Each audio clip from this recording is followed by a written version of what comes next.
The Union Budget 2021 is obviously going to be a very critical milestone in the development of the healthcare sector for this country, especially since the country has faced probably one of the worst times in the aftermath of the epidemic.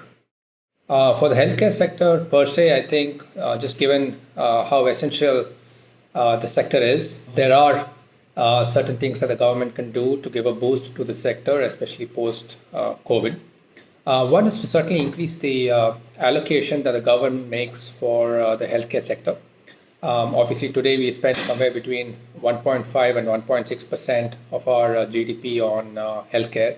And I think the endeavor should be to take it to as close as 3% as possible. The second one is just the emphasis on preventive health checks. I think, if anything else, COVID has increased the importance of preventive health checks. And to the extent the government can give tax rebates on or deductions from salary for those who undergo preventive health checks, I think that will be a major boost to encourage people to do these preventive health checks.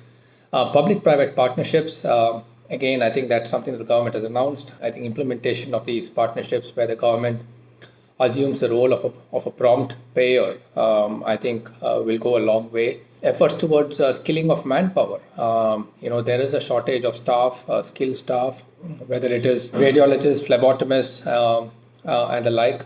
Again, speaking from the diagnostic sector point of view, to the extent allocations can be made towards training of manpower, that will be something that the industry can benefit from. And of course, the GST rating. I think if the GST rating can be made a zero rating for the healthcare sector, so that the burden of the input tax is not having to be borne by the sector. I think that will go a long way in providing a boost to the sector. And last but not the least, removal of capped pricing and moving to a more fair market-based pricing for various schemes by the government will also benefit the healthcare sector.